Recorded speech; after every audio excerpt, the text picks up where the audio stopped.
네, 오늘 살펴볼 책은 앨런 버트 존스의 지식자본주의로 2000년에 발간된 책입니다. 이 책은 지식자본주의가 발달하면서 자본과 노동에서 경제의 중심이 지식으로 넘어가면서 기업과 노동 환경의 변화를 직시했습니다. 이는 지금 현재 우리 기업과 노동 환경에서 나타나고 있는 현상이며 앞으로 진행될 방향까지 제시하고 있습니다. 책의 내용을 살펴보면서 우리 기업, 노동 환경의 변화와 미래의 변화까지 살펴보는 계기가 되었으면 합니다. 이제 본문을 살펴보도록 하겠습니다. 지식자본주의, knowledge capitalism. 수천 년 동안 물질 세계를 지배한 것은 부와 권력이었다. 하지만 그런 구시대는 이제 종지부를 찍어가고 있다. 대신 지식이 부의 열쇠가 되는 신세계가 도래하고 있다. 지식혁명은 이제 막 무대에 올라왔지만 우리는 이미 분명히 다가올 미래에 대한 두려움과 불안감을 느낀다. 지식혁명은 산업혁명의 위력을 가히 전복할 뿐만 아니라 능가할 것이다. 산업자본주의자들은 대량 생산에서 물적 자원을 소유하고 축적해왔다. 또한 아주 거대하고 계급 조직적이며 권위적인 산업구조를 구축해낸다. 이 구조 속에서 대다수의 임금 노동자들은 중간 매니저들의 감시를 받고 중간 매니저들은 또한 탑 매니저의 명령에 따라 움직이며 또 탑 매니저는 적어도 회사의 주인인 주주들의 이익을 위해 합당한 책임을 맡아야 했다. 제조회사는 다른 회사들과 네트워크로 연결되지 않았다. 각각의 회사에는 자기만의 원칙과 특별한 통합 지식을 보유하고 있었다. 생산 관리는 1776년 애덤 스미스가 처음 기술한 이래 또 20세기 초 헬리포드의 조립 라인 이론이 나온 이후 하나의 제품을 생산하기까지 여러 개의 작업 단계를 나누고 구분시켰다. 조립 라인에서 일하는 노동자들은 다른 사람들의 일에 대해 전혀 알 수 없었기 때문에 애초부터 이들에게 회사의 흥망성쇠에 대한 어떤 영향력을 행사할 기회가 허락되지 않았다. 노동조합 또한 노동자들이 더욱 분명하게 구분된 직종 분류를 주장하고 또 근무 수행에 대한 지급을 주장함으로써 이 구조적 모델을 더욱 굳혀나가는 데 일조했다. 하지만 지식혁명은 이 모든 것을 과거의 유물로 만들어버릴 것이다. 지식자본주의라는 말 그대로 지식 그 자체가 가장 중요한 자본이 되며 이미 모든 사람이 지식자본주의자가 되어야 하는 사회가 진행되고 있다. 정보는 단순한 지적 자료일 뿐이며 지식은 누군가 그 정보를 이용해서 무언가 새로운 것, 다시 말해 새로운 지식을 만들어내거나 새로운 기술을 습득하게 하는 것이다. 지식혁명, 사업과 경제 모든 분야를 망라해 변화시킬 것이며 따라서 정치에도 막대한 영향을 미칠 것입니다. 지식기반 사회의 경제학자들은 지식에 대한 개념을 새롭게 정리하고 발전시켜야 할 것입니다. 경제학자들은 지금까지 회사의 존재 이유를 다양하게 해석했습니다. 지식자본주의 시대에서 회사 전략의 제일 원칙은 특별한 지식을 보호하고 어떻게 활용하는가의 여부에 달려있다. 산업사회에서 회사의 가장 중요한 자원은 물적 자원이었다. 새로운 세계에서는 지식이 가장 중요한 자원이 된다. 하나의 제품을 생산하기까지는 여러 형태의 개별 지식이 필요하다. 하지만 지식은 오직 인간, 존재에 의해서만 만들어질 수 있다. 지식이란 습득하는 데 시간이 걸리며 어떤 지식은 다른 이들에게 가르쳐주기 어려운 형태들도 있다. 비록 데이터베이스에 수많은 자료와 정보를 저장하고 축적할 수는 있어도 지식 그 자체는 오직 인간의 두뇌 활동 속에서만 생산된다. 제도적으로 더 이상 노예가 존재하지 않는 이유, 인간을 소유하거나 거래하기란 불가능하다. 그러므로 어떤 회사도 그 회사에서 가장 중요한 재산인 사람을 실제적으로 소유하거나 절대적으로 지배권을 행사하지는 못한다. 쉽게 조직화되고 소통될 수 있는 분명한 지식은 회사 밖으로 나가 시장 속으로 들어갈 것이다. 이런 과정을 객관화, externalization이라 부른다. 그 반면 상호소통하고 어려운 지식은 그 회사 안에 계속 보유될 것이며 이것을 내면한 internalization이라 한다. 지식자본주의는 새로운 조직의 모델과 사원 모집 근로 구성에 대한 새로운 방식, 새로운 형태의 소유주를 요구할 것이다. 경제가 자본 중심에서 벗어나 점점 지식 중심으로 변함에 따라 회사 규모는 점점 작아질 것이다. 그 결과 자본금을 높여야 하는 필요성이 희박해져 대주주나 채권자들의 입김도 약해진다. 대신 회사는 소유주와는 거리가 먼 전문 경영인이나 소수의 주요 인물, 키피플이 맡아 경영하게 될 것이다. 지식 공급자의 7개 모델.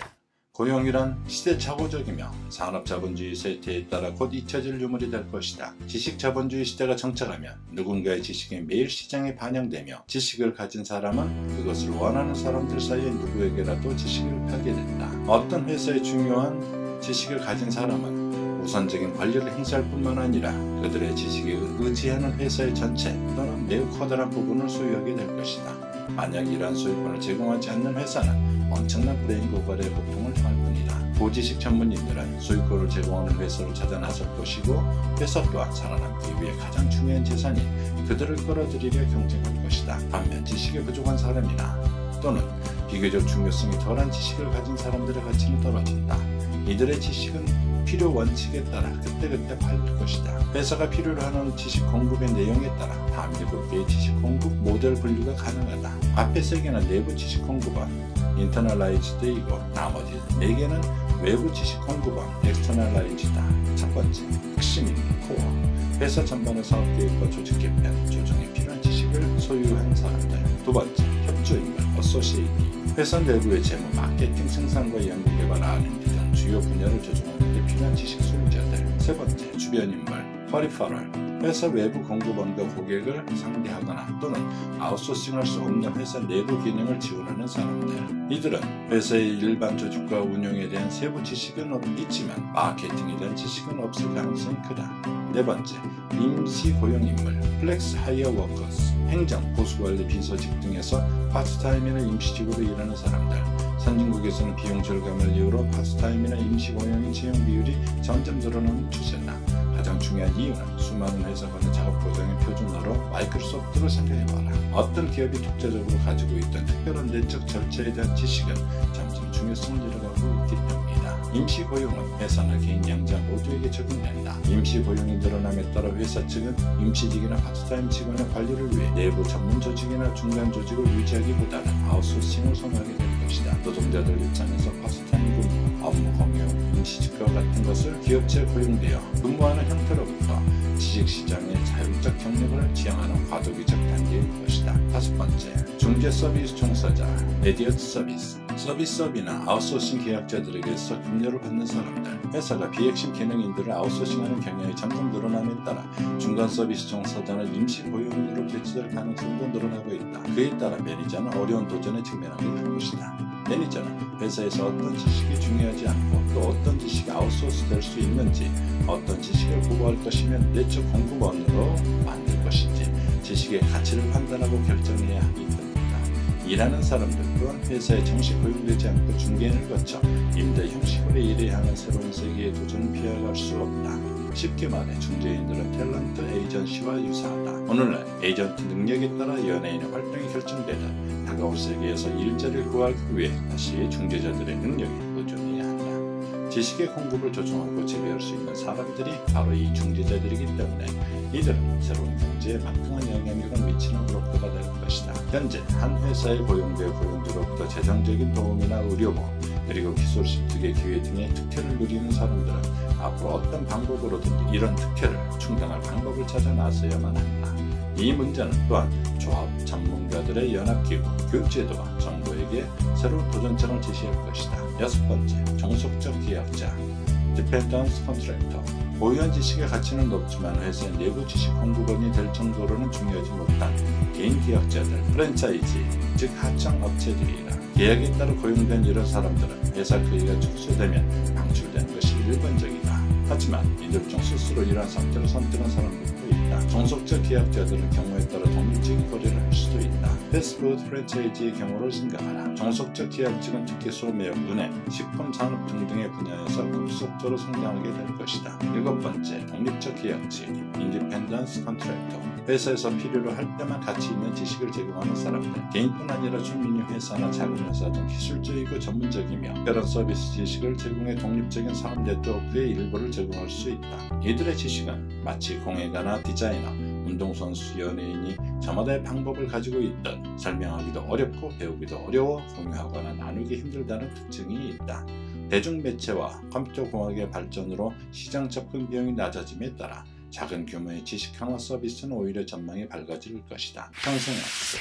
시장에서 살아남으려면 노동력을 제공하고 있는 동안 꾸준히 새로운 지식을 습득하지 않으면 안 된다. 교육제도 또한 지식을 중요시하는 새로운 시대 요구에 따라 평생학습 기회를 제공해 주어야 한다. 지식산업 시대의 학교는 그 자체로 중요한 사업장이 될 것이며 지식 소비자에게 얼마나 효과적으로 지식을 공급하느냐의 여부에 따라 학교의 선생의 여부가 달라질 것이다. 커뮤니케이션, 컴퓨터, 미디어 산업이 지식의 새로운 공급원으로 등장하는 것은 당연하다. 따라서 교육은 교사 중심이 아니라 점진적으로 학습자 중심으로 변해야만 한다. 배우고자 하는 사람이 어디에 있든지 간에 그를 가르치는 구체적이고 실제적인 교수법의 개발이 필요한 이유도 이 때문입니다. 지금도 한 명의 교수가 세계 어디서라도 동시에 인터넷을 통해 강의하고 이메일로 질문하고 대답하는 일이 얼마든지 가능하다. 가장 가치 있는 자본 형태인 지식 생산을 위해서는 사업과 교육제도 사이에 더 많은 협력과 지혜가 요구된다. 정부 정책과 아직까지 고리타분한 사고방식에 갇혀있는 정부 역시 조만간 지식혁명을 수용하지 않으면 안 된다. 대다수 정부가 대규모 산업구조를 위해 회사를 지원해주고 있지만 지식자본주의 시대에서는 바로 이 산업구조 형태가 구시대의 유물로 사라지게 된다. 그러므로 정부는 새로운 노동계급에게 위험을 감수하고 지식을 습득하고 지식을 무장하도록 하고 싶을 방법을 찾아내야 한다. 공룡처럼 거대한 관료조직에 의해 이루어진 개혁과 달리 정부 정책과 국가 실질적인 지식 기반 구조를 찾기 그리고 지속적으로 혁신하도록 장려해야 한다. 지역사업 기회를 발전시킨다는 명목으로 과학과 테크놀로지 단지를 만드는 대신 정부는 개인이 글로벌 경제에 좀 더 쉽고 유동적으로 접근할 수 있는 비즈니스 네트워크를 구축하는 정책을 만들어내야 한다. 정부는 교육과 고용 정책의 평생 학습 기회를 통한 직업 창출 프로그램을 제공해야 한다. 세계은행, 세계무역기구, 국제통화기금과 같은 초국가적 기구들은 지식의 이동을 위해 앞으로 더 큰 역할을 감당할 것이다. 지식을 보유한 사람과 그렇지 못한 사람 사이에 간극은 점점 벌어지고 있다. 가난한 사람들, 기술도 없고 그 기술을 습득할 돈도 없는 사람들은 더욱 가난해질 것이다. 하지만 사회가 교육 비용을 지불하여 지식의 가치를 높이는 기능을 담당해야 한다. 역설적으로 교육이 이루어지기 전에는 그 지식의 가치를 매길 수 없다. 정치적 이데올로기는 경제적 현실에 길을 내줄 수밖에 없을 것이다. 지식자본주의 시대는 국가나 정부의 중립성을 줄여두고 개별적 지식 소유자들과 사업자들이 글로벌 경제의 주역으로 올라가는 것을 목표하게 될 것이다. 초국가적인 기구의 중요성이 점점 증가할 것이다. 이 책을 읽어야 하는 이유.